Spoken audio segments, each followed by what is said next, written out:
I mean, in recent years, this whole satanic agenda is just becoming so much more overt that you can't miss it anymore. It's everywhere. And so this is just the latest example of it happening, and it's no coincidence that it's the royal family.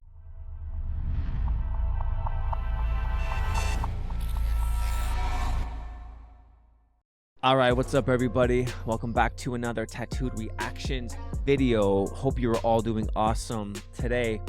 So in this reactions video, I want to give a brief reaction to this recent portrait unveiling from Prince Charles. If you've been paying attention to the news, if you've been paying attention to the social media landscape in recent weeks, you'd have seen literally hundreds of videos pop up of his portrait unveiling, which is this red portrait of Prince Charles, but people decided to take that image and to invert it, to mirror it, and when you put it together, it seems to highlight the demon god Baphomet.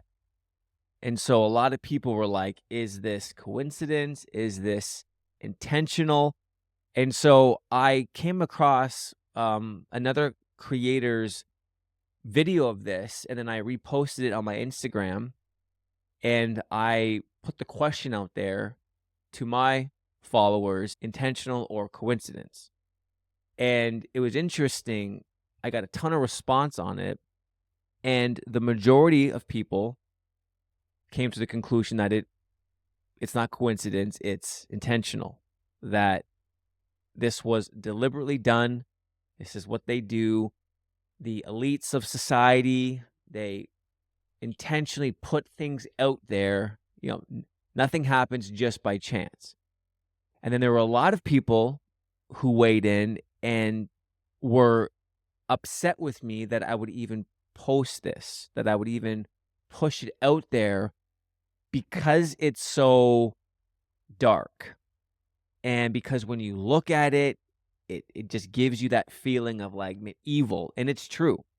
Like when I saw it, you look at it, just something's off with the whole portrait unveiling as it happened. But then when you see the inverted image and you put it together, and I'm gonna show you this in just a second here, when you see it, it can't be coincidence.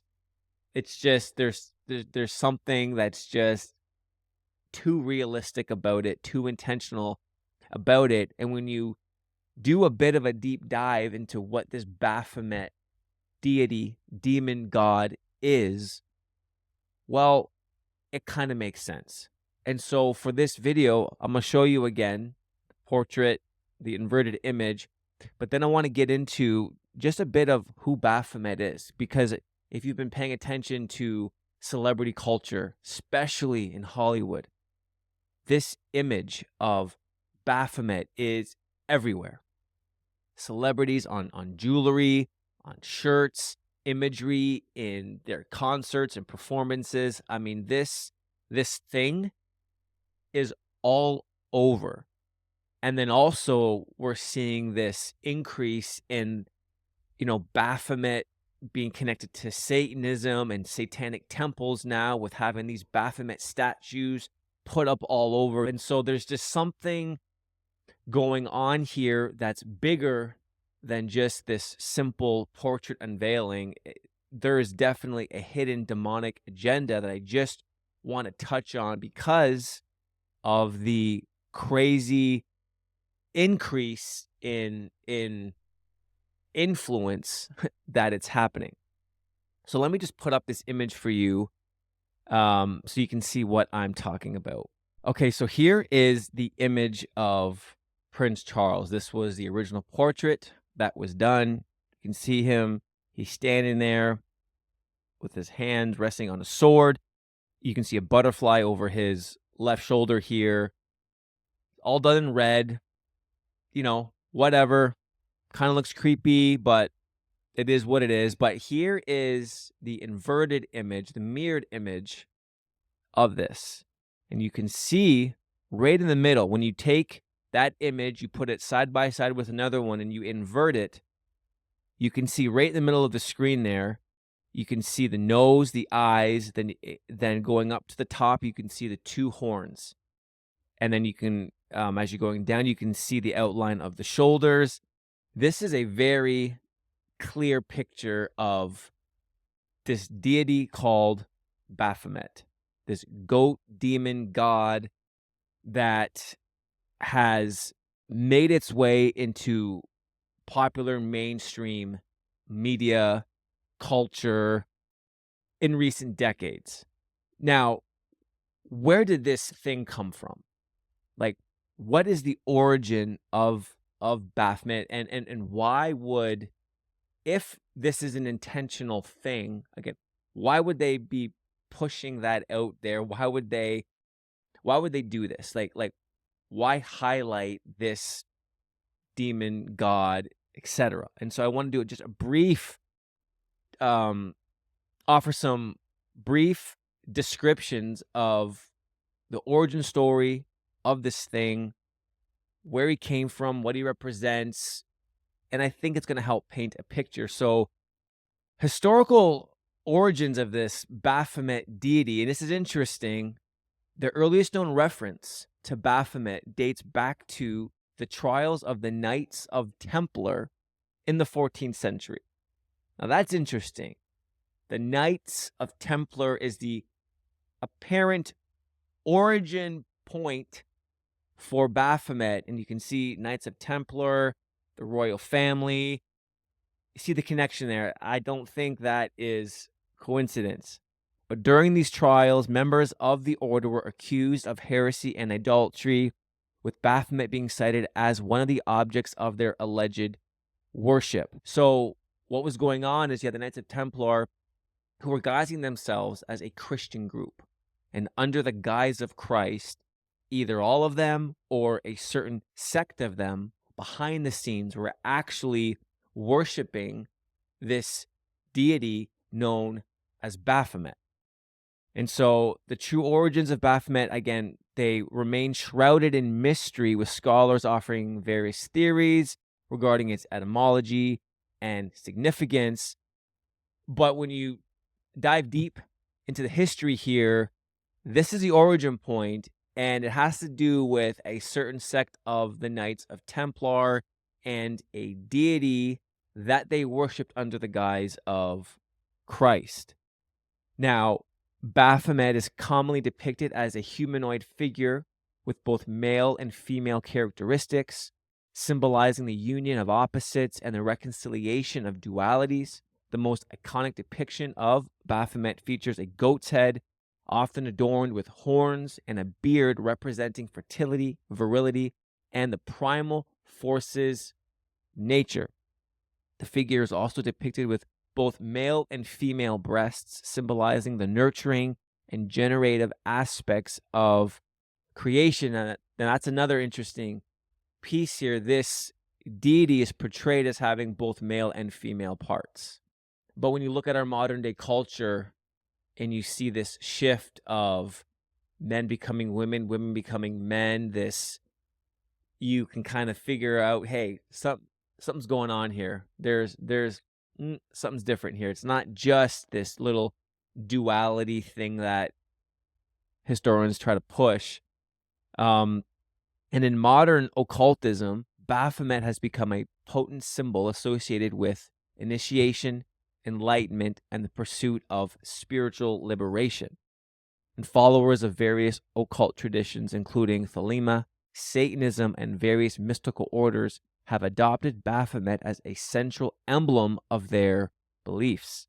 In Thelemic philosophy, Baphomet is regarded as a symbol of divine androgyny, representing the harmonious integration of masculine and feminine energies within the individual. But in Satanism, Baphomet is often invoked as a symbol of rebellion against oppressive authority and the pursuit of personal sovereignty. So that's the definition of Satanism.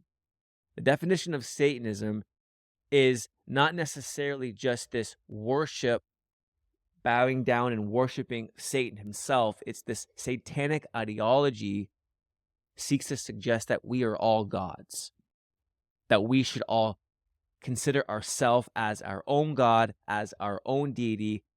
And you can see right there that this Baphomet creature, this Baphomet deity, pushes this idea of personal sovereignty and rebellion against oppressive authority, i.e., God, the God of the Bible, Christianity, the Christian worldview. And Baphomet serves as a focal point for occult practitioners seeking to unlock hidden truths and transcend conventional limitations. I mean, there's so much going on there that I can't unpack in this video alone, but when you look at New Age theology, the New Age philosophy, worldview, certain sects of Satanism, this idea of transcending truth, this idea of unlocking hidden mysteries, seeing the divine within yourself, all that kind of stuff is connected to this Baphomet deity. And so Baphomet stands as a testament to the enduring power of symbolism and the human thirst for transcendence across cultures and centuries.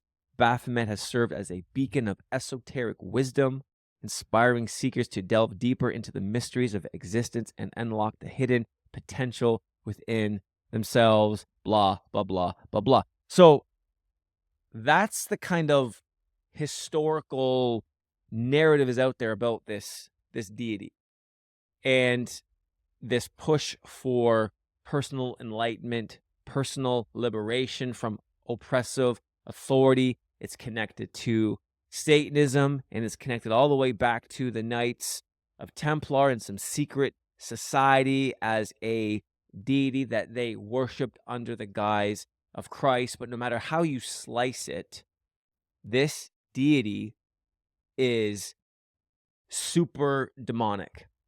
There's something evil, there's something sinister. It's connected to everything that is, evil, not good.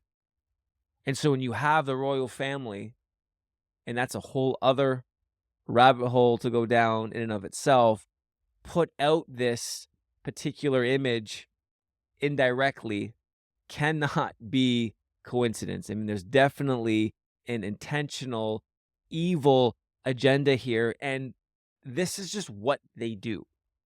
When you look across culture, across the entertainment industry, across the quote-unquote elites of society, you look at Hollywood, you look at these actors and actresses and musicians and athletes, the imagery that's out there, the, covering the one eye, the butterfly, the Baphomet jewelry and imagery put on, necklaces and rings and shirts and setting up statues in their performances and all this kind of stuff. It has such a satanic agenda behind it that the fact that this portrait, when you mirror it, you invert it, and the fact that the dimensions of the portrait itself were also the number 666 is connected to it as well.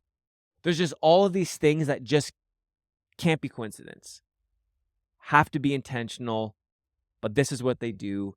They put things out there indirectly for everyone to kind of subliminally see, because there's a demonic attachment that's associated with it. And this is why music is so powerful, why movies and the entertainment industry is so powerful, because a lot of this stuff is put out there, is created with this demonic attachment that goes along with it, that when people hear it and see it, it impacts them and it influences them whether they realize it or not. And let me conclude with this. When you're looking at this deity called Baphomet, all throughout history, for thousands of years, there have been, in every ancient civilization and culture, there are gods, God or gods that are worshipped. And oftentimes it's the same beings that are worshipped globally amongst different civilizations and cultures, though their names may be different. So even though this Baphomet deity came onto the scene in the 14th century with the Knights of Templar, that doesn't mean that that was the origin point for that demonic entity in and of itself. I mean, this is another video, but there's good evidence to suggest that this being, it goes back thousands of years, just under the guise of different names. This is the supernatural worldview that the Bible talks about, that we are in a war, a spiritual battle, and that there are principalities and powers, there are rulers in the heavenly realms that are over specific geographical regions and areas that have influence, that have power over the people that are under their domain, especially those who are not under Christ. And so these deities, these demon gods, whatever terminology you want to use, man, like they are real and they are worshipped and they are being worshipped. And if you just have eyes to see, you'll begin to notice that it's everywhere. And in fact, I mean, in recent years, this whole satanic agenda is just becoming so much more overt that you can't miss it anymore. It's everywhere. And so this is just the latest example of it happening, and it's no coincidence that it's the royal family, because again, there's a whole other rabbit trail to go down with them, but there's a demonic agenda out there, and they're throwing it in front of everyone's face. They're not hiding it anymore, and so we got to be on our guard. We got to stay connected to Jesus, be prayed up, because there are hostile forces out there trying to take us out. Well, that's it for this edition of Tattooed Reactions. It's a bit longer than my normal ones, but I hope you learned something. I hope something spoke to you, and feel free to leave any comments, questions in the section below. Let's start a dialogue. Let me know what y'all think. Thanks so much for watching this, and we'll see you all in the next video. Much love, and God bless.